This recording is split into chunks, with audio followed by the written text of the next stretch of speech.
Okay, I'm going to make this video on Chapter 5 really, really short because the last video was, I think that was 2 hours of video, and so that's obviously too much, and I don't want it to be that much, and I'd rather have you watch the last bit of that, because tomorrow's question is, for the last day, is going to focus partly on Chapter 5, which are the failures of this transition to social life, but also I'm going to explicitly ask you about what goes on in the last 20 to 30 minutes of the last video, which is about the proper structure of society and how that, I want to try to see how well you guys, how much time you spent thinking about this idea that the proper structure of society would be a non-relativistic claim that would be based in a clear understanding of this trajectory of human life toward intersubjective contact. So I'm going to make this quick so that that's a lot. You get to spend a little more time on those ideas. Right, the natural trajectory of human life is to develop out of the family into the contact with a greater social world, where we develop sets of social habits and skills that allow us to integrate our identity in the world, to find a role for ourselves, a place that we can exist. However, these things are always multiple, right? We have multiple identities, multiple connections with different people. We're not the same person with our family that we are with our work friends, that we are with our musician friends, or whatever groups of friends you have. For example, you might find yourself to be really confident in one group of people where you're like a badass, maybe you're a really great volleyball player, and so around your volleyball friends, everyone's always looking up to you and asking you what you think, and you develop this confidence and this ease of speaking. But then you get around your dad, who was maybe abusive or a jerk or something, or maybe you've got older siblings and you're the youngest one, and suddenly you become really shy and quiet, right? So we shift in different communities, we have different skills and different identities. The same objects call us to different actions based on the community identity that we're around right then. And most of the time we're able to incorporate these multiple identities quite seamlessly, moving between them as we need to. But sometimes there can be neurosis, sometimes there can be serious conflict, and we become unable to exercise those skills that are necessary for navigating the world as effectively as we might want to. We might have sleeping problems, eating problems, problems with speaking, problems leaving the house if we become agoraphobic. There's lots of problems that can come in to the development of a stable sense of self, given its very logical structure. And Chapter 5 is Russon trying to show that these neurotic problems are not really the exception. They're not some weird outgrowth of insanity or illness or something like that. They're a natural outgrowth of this human multiplicity. We're all a little bit neurotic. We've all experienced that anxiety of feeling out of place and not knowing how to talk to someone. That's a little tiny moment of neurosis where we don't really know how to incorporate ourself and our habits into this new environment. Going off to college often has this. Lots of kids have a real hard time adjusting to this new community until they develop a new set of habits, a new identity in a certain sense.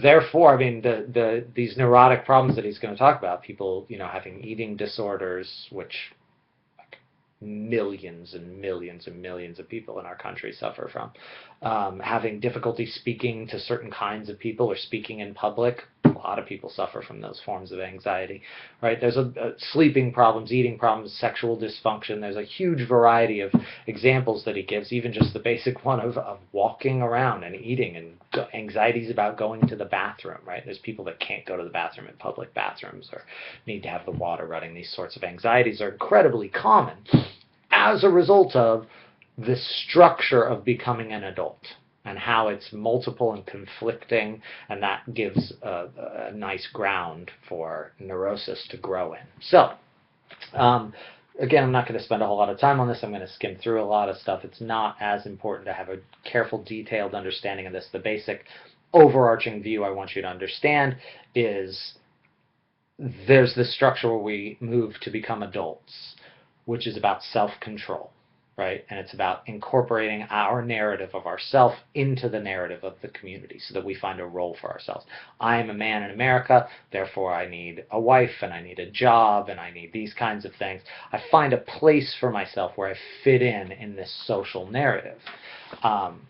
that goal involves developing a number of skills, notably self-control, right? I need to be able to control my actions. He's got a ton of examples of this. There are a lot of times when I experience myself as compelled to do things where I'm unable to control my actions, and that's a source of a great deal of anxiety and a great deal of neurosis. He gives several examples in this chapter of how those work. Person finds himself on page 100 and 102, 102, you'll see there's this guy that finds himself incapable of not eating. He's overweight, he's struggling with his weight, he sets a goal for himself, he's like, I'm only going to eat this many calories a day, and then at night he finds himself eating pizza, and then the next day he feels awful.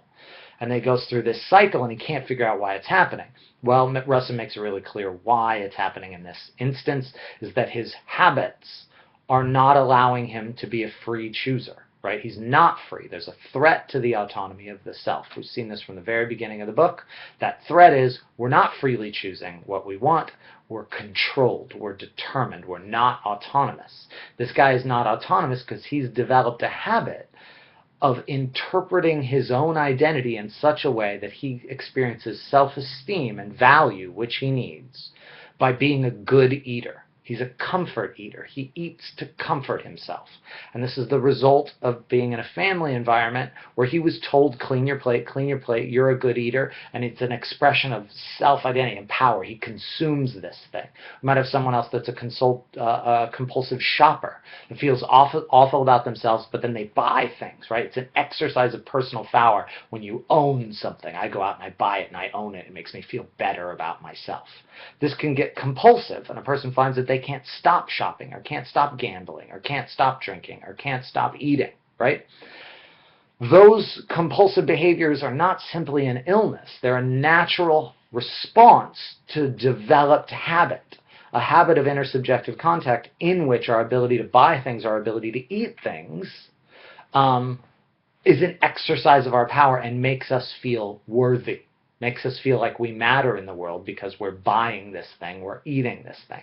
And so he feels bad about himself for eating, and so he needs to feel better about himself, so he comforts himself by eating. And then he feels really bad about himself for eating, and so he has to comfort himself. And so what does he go to? Food again.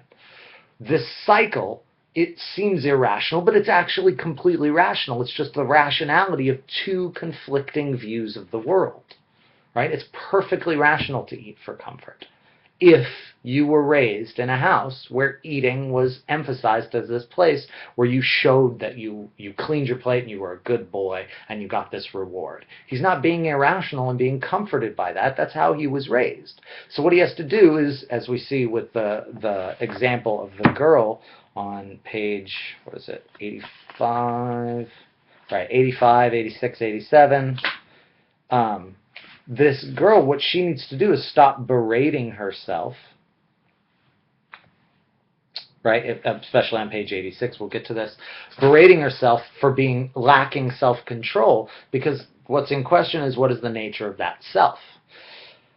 So he doesn't need to, that's not what he needs to do. He doesn't need to do what the girl does on 85 and 86 and just say, I suck, I'm awful because I can't control myself. I'm irrational, I don't make, my behavior doesn't make any sense. That's not what he needs. He and the girl both need to engage in a process of rehabituation.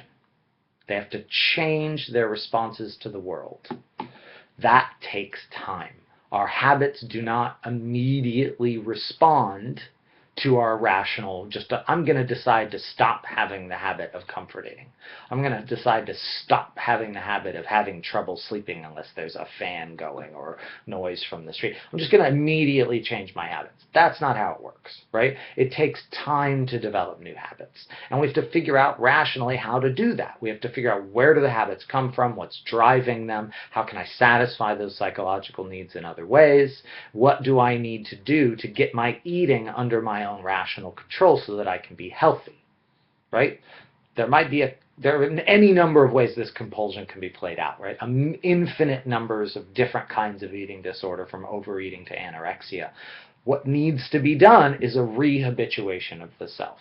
That takes time and effort. It does not immediately respond to rational calculation and choosing. Does that mean that we're completely controlled and not autonomous? No. we have the capacity to change our habits.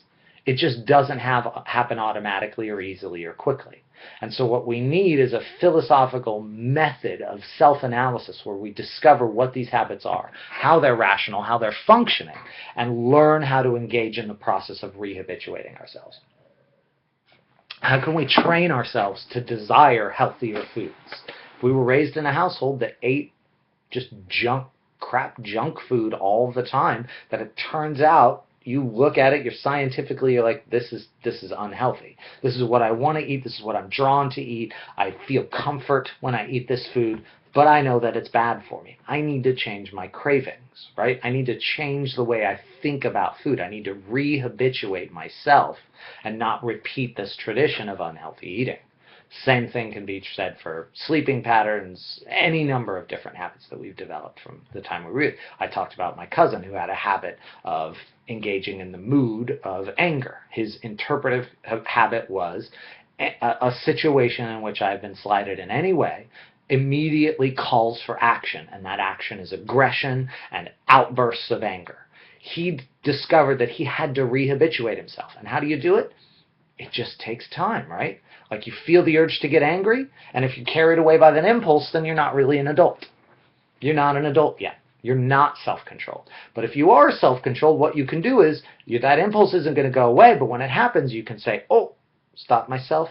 I'm getting really angry. I know why I'm getting angry. I was trained to get angry at people by my father, but I'm not going to express that anger. I'm going to take a couple deep breaths. I'm going to say, hey, you know what? My pizza was 10 minutes late. That's cool, buddy. And I'm going to tip him anyway, even though I'm seething inside with anger.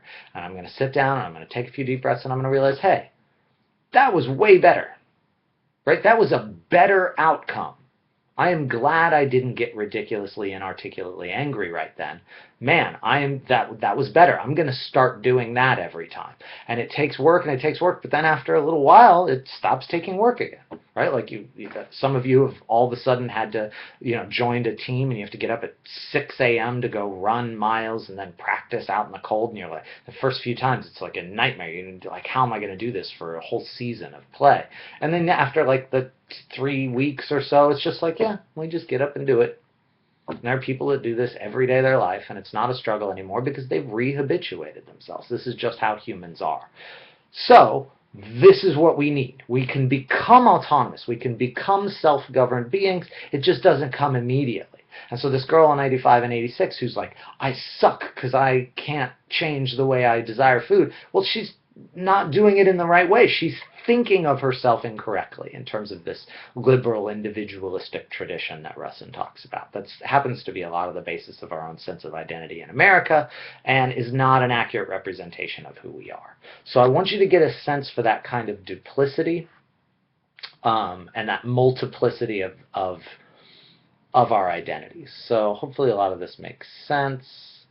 Right, we're trying to, slide 3, we're trying to develop a sense of who we are, but this account of who we are, it can fail to recognize how these structures work. So slide 4, that a lot of the questions, or at least a big part of the prompt, is going to come from trying to get you to think about these things. If we interpret ourselves as being simply passive receivers of information, how might that affect us? How might we miss out on something? How might we misunderstand ourselves by not seeing ourselves as being active in the interpretation, right? With music, we're not passively receiving it, we're actively synthesizing. That active synthesis is going on in every experience. How might I misunderstand myself if the narrative that I tell about myself is one that, well, I'm just passively receiving the truth of the world. That's a sketchy party. This is a scary guy. That guy shouldn't be that woman shouldn't be a surgeon, right? Whatever. Though, how might I misunderstand myself and all these other things, right? Embodiment, our memories. If we're not recognizing how these things happen, we may have a faulty narrative of the self, just as this girl does. So slide 5 and 6, there are these multiple identities. Sometimes they can conflict. We can notice these conflicts in moods. If you look at slide 7 and page 76 and 77, we could find that our we don't know what mood to be in, right? We don't know how to respond to situations. We have to develop this skill, slide 8 and 9. It's a skill of saying that I matter. I matter because I'm able to be in the proper mood and have all these proper attitudes toward things, 9, 10, and 11. Most of the time this is very simple, but sometimes it can be tricky, right? It can be tricky to figure out how to develop the proper attitude toward things as an adult. You have to adjust yourself to different situations to be effective in the ways you need to be. And I'm interested to hear what you think, if you have some examples of this from your own life, because most of you live kind of a double life, or maybe triple. You got your family, maybe you have your old high school friends or work friends that didn't go to college, and then you've got your college identity. And these identities they can be multiple, and it can be hard to know how to navigate them sometimes. Or it could be completely natural for you. You could be a very, very healthy, normal individual, and it can be very easy. But slide 12, some of the times these aren't integrated and we become neurotic. He gives us some concrete examples, specifically about this girl on page 82 who has developed the habit of reacting to any kind of sign of tension or conflict, being immediately defensive and leaving the situation. So she's in a relationship with her guy, say, and everything's fine, but then he's like, you know, you make me wait sometimes. Like I come to pick you up at 7. We've got reservations for 7:15, and like you're totally not ready, and this is happening every time. Do you think like we could maybe just speed that up? Like in general, just like we need to be on time places. And she flips out at him for criticizing her. Like, oh, what the fuck is blah, blah. And then she takes off, and he's just like, whoa! I was just saying, there's this thing that you could do that would, you know, make me a lot happier and make my life easier, and it'd be very simple for you to engage in this courteous behavior, and you flipped out on me, right? And flipping out on people all the time whenever they make any sort of criticism was a rational thing to do in her family context, because any criticism could be the beginning of this, her being beaten or abused in some way or berated, and so she would just exit the situation completely, and she didn't know how to sit down and have a calm conversation about differences, because conflict has this meaning for her. She interprets conflict in this way. She doesn't understand that that's her own active interpretation based on habits, based on memories, based on this training, that she experiences in her body these habits of training, of tension. Any conflict is immediately reacted to in this way. She doesn't understand herself properly. And so she thinks everybody else is crazy or weird. She needs to rehabituate herself, right? And so there's a concrete example of how this could lead her to having trouble forming the relationships that she wants and needs as a human being as a result of having these habits from her family. Eating habits from her family. Habits of conflict, habits of talking, habits of walking, religious habits, habits of interpreting music. Like if your parents always fought, you're probably going to look for someone, you know, you end up in a relationship where people are fighting all the time. If your parents never fought in front of you, you get in a relationship with someone whose parents just screamed at each other and he screams at you, and you're like, I have no idea how to deal with this, right? That a huge amount of our life is worked out in trying to deal with that family background and how it gives us these habits of interpretation that we need to change. When they come into conflict with each other, the modern world asks us to behave one way, and our family life asks us to behave in another way, we can lead to kind of neurosis, especially when the societal narrative does not take account of this truth of human nature. So specifically, modern liberalism, so slide 15, Russon does this a couple of times in a couple of different ways. Modern society as a liberal society, not meaning liberal as opposed to conservative, but politically liberal, treats everyone as an isolated individual who should be self-controlled. And if you listen to Bill O'Reilly talk about people who are in gangs, and he's just like, well, you could have chosen to do something else. You chose to rob that liquor store, and now you're punished for that as an individual. Stop blaming society. And he's talking about 14 and 15-year-old kids, sometimes younger, who end up in gangs, whose brothers were in gangs, whose father was in gangs. Everybody in their community is involved in this violence. It's a terrible community, and the school is offering them nothing. And it's this 13-year-old's fault because he's free as a chooser. Like that story that we get all the time about personal responsibility and not blaming society just doesn't understand what it means to be a 13 or 14-year-old kid. I mean, it just doesn't understand how these habits develop. And so there's a whole lot about the liberal tradition of individualism that doesn't allow us to understand who we are. So look at slide 16, and there'll be some hints there about how to understand how there might be a failure to understand the self if we that could lead to a kind of neurosis. If we're unable to see how we're actively interpreting the world. And on slide 16, there's that study showing that Americans are really bad at walking a mile in somebody else's shoes. We're bad at seeing things from other people's perspectives because we don't think of our perspective as just a perspective determined by habits and communities and interpretation structures and intersubjective contact. We don't think of that. We think I'm just receiving the truth, and if the truth is I would never rob a liquor store, and so because I know robbing a liquor store is wrong, and if you don't know that, then you don't know right and wrong, and you should be in jail. You don't understand that a liquor store might appear to someone as a perfectly reasonable place to carry a gun in and ask for money, demand money, right? These actions might be it might be perfectly reasonable to shoot someone that disrespected you in some way because of the community that you're a part of, and you're a 14 and 15-year-old kid, and that's all you've ever known. Okay, so that slide 17 and 18. 17 wraps that up. 18 is kind of backing off from that, and he's like, okay, what does it mean to become a normal adult? It's about self-control. He's got the example of burning his hand, example of overeating. Look at those things. You want to develop a self that controls the self. That's our goal. We wanted to structure our own life, but it's not that simple. What we have to do is learn how to habituate ourselves. We don't berate ourselves for being weak. We develop new habits. Okay, slide 24 on page 88. Most of the time the habits that we're involved in are ritualistic, meaning we participate in them just because that's how it's always done. Well, this is what you do, like my cousin getting angry, right? It's just how a man carries himself, and that's how a woman is, and that's how a man is, and that's what you do in this situation. And we participate them without rationally engaging in them, like rituals. So our goal is to engage in them rationally. Philosophy is that project of inquiring into what would be the best forms of these, and then trying to, it's not really philosophy, it's just living well at that point once we've made those decisions and figured out what habits of understanding and what a proper relationship structure is and how I should respond to my spouse if she gets angry with me and all these other things. All of that is...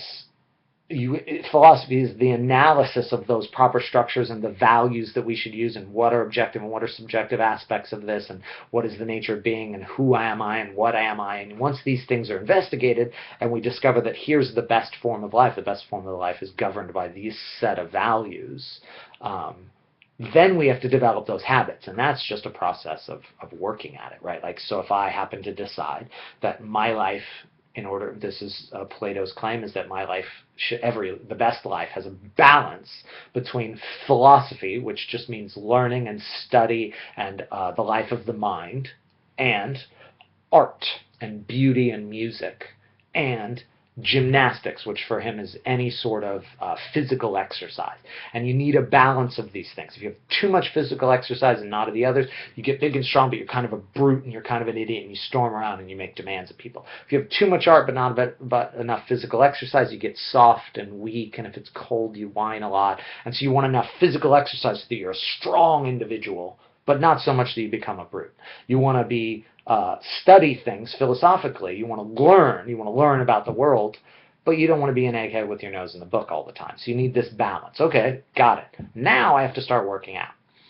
I know I need to work out, but when I wake up in the morning and the alarm goes off and it's an hour before I need to go to work, and I'm going to work out in the morning because that's the best time to work out for me, or the only time I can get it done, I'm probably a lot of the time just going to turn my alarm. Oh, screw it, I'll start tomorrow, right? Snooze, back to sleep. Actually engaging in the practice, developing that habit, is a lot harder. And that's just the process of becoming an adult, right? You rationally investigate what habits you want to have, and then you got to do just the hard legwork of getting it done, changing how you want to be.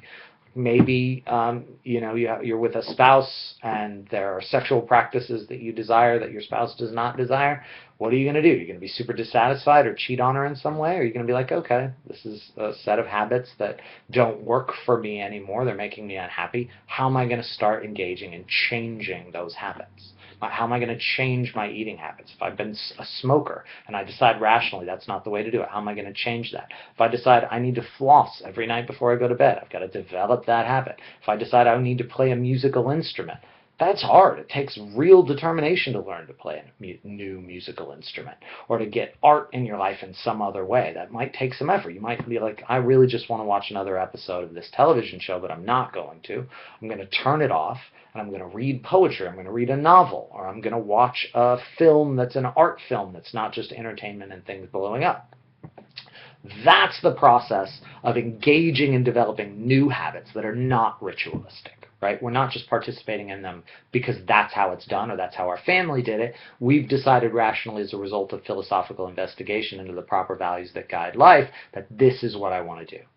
This is where my desire is taking me, but I'm going to go over here because that's better, and I'm going to change my desires. That process is the process of becoming a fully formed human adult. Most of the time we don't engage in that process. This isn't relativistic.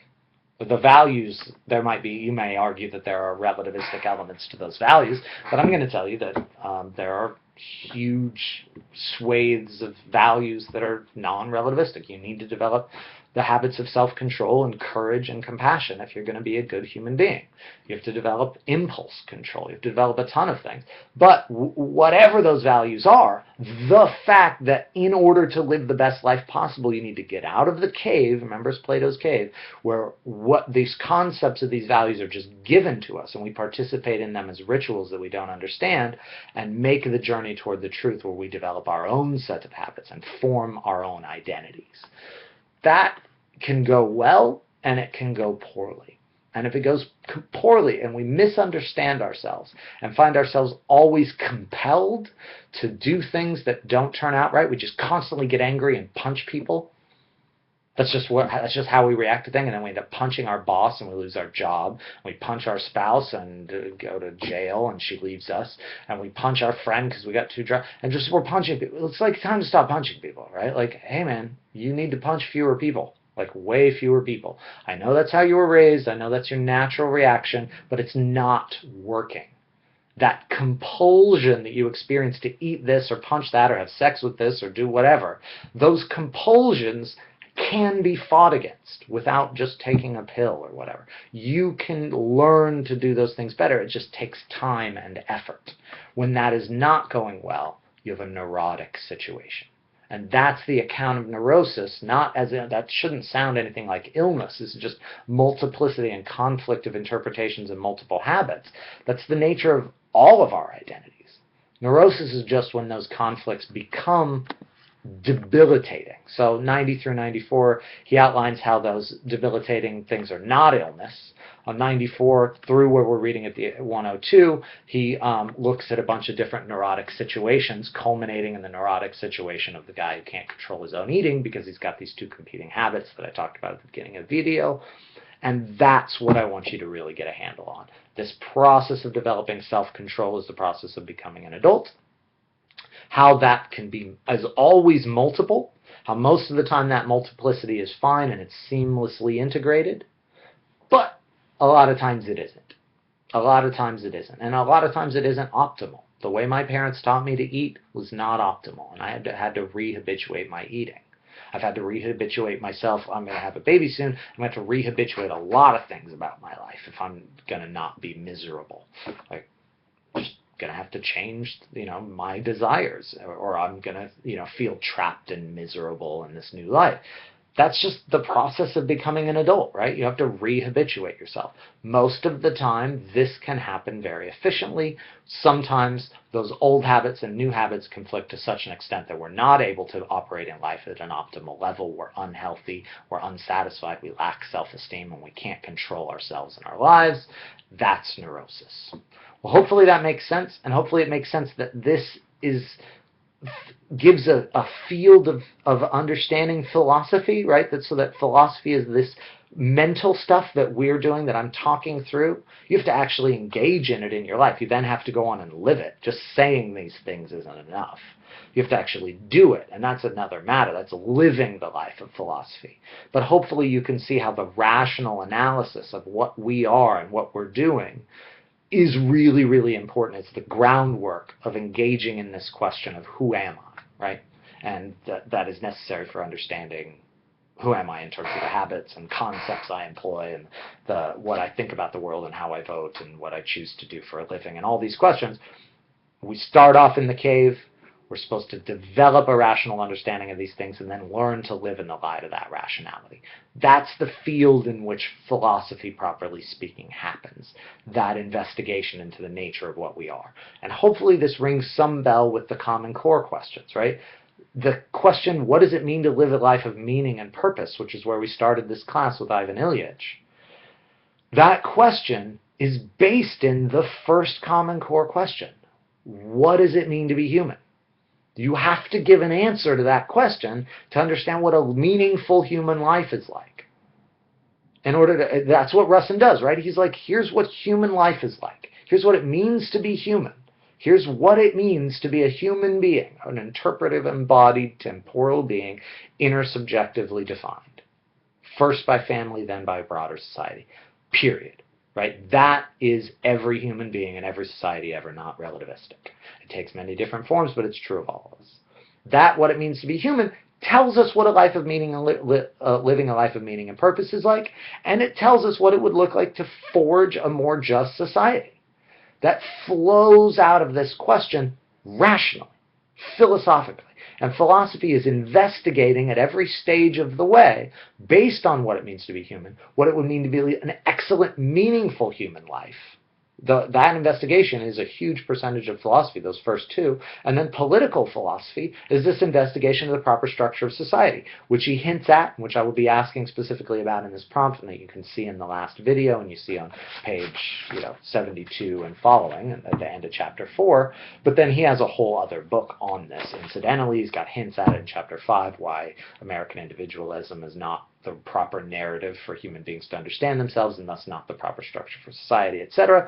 But these things are rationally following. That following things out and thinking things through from the premises of what it means to be a human being, and thus what being is, those questions, that exploration of those answers, and then hopefully incorporating those answers into the best life possible, which is why Socrates says philosophy leads to happiness. That's what philosophy is. So hopefully you've been introduced to philosophy.